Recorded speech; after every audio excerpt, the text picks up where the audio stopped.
এই আধুনিক যুগে ব্যস্ততার মাঝে যে আপনাকে সময় দিবে সেই তো আপনার প্রকৃত ভালোবাসার মানুষ। So hello everyone, this is me jasmine and welcome back to my new video. আসসালামু আলাইকুম। আমি আজকে আপনাদের সাথে একটি লতি দিয়ে শুটকির রেসিপি শেয়ার করলাম। সো অনেকের ভালো লাগবে, আর যাদের যাদের ভালো লাগবে অবশ্যই আমার রেসিপিটা দেখে লাইক অ্যান্ড শেয়ার করে দিবেন।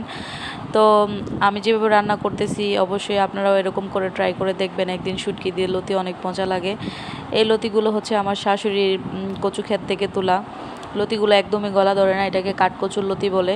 তো আমি প্রায় সময় এটা রান্না করি, চিংড়ি মাছ দিয়েও রান্না করলে অনেক মজা হয়। অন্য আরেকদিন আপনাদের সাথে আমি চিংড়ি মাছ দিয়ে রেসিপিটা শেয়ার করব। তো যাদের যাদের ভালো লাগবে অবশ্যই আমার ভিডিওতে লাইক লাভ কমেন্ট করবেন। তো যেটা বলতেছিলাম আর কি, ব্যস্ত সময়ে আজকে যে আপনাকে এই ব্যস্ততার মাঝেও সময় দিবে সেই তো আপনার প্রকৃত ভালোবাসার মানুষ। আসলে ব্যস্ততা বলে কিছু হয় না, যে সময় দিবে সে হাজারো ব্যস্ততার মাঝে একটু সময় বের করে আপনার সাথে কথা বলবে, আপনাকে সময় দিবে, আপনার কথাগুলো মনোযোগ দিয়ে শুনবে। আর যে আপনাকে সময় দিবে না সে হাজারো সময় ফ্রি থাকলে সে আপনাকে সময় দিবে না। তো এটাই বুঝাইছিলাম আর কি। তো প্রকৃত ভালোবাসার মানুষরা কখনো ব্যস্ততা দেখায় না। তো ভিডিওটি ভালো লাগলে অবশ্যই আমার ভিডিওটিকে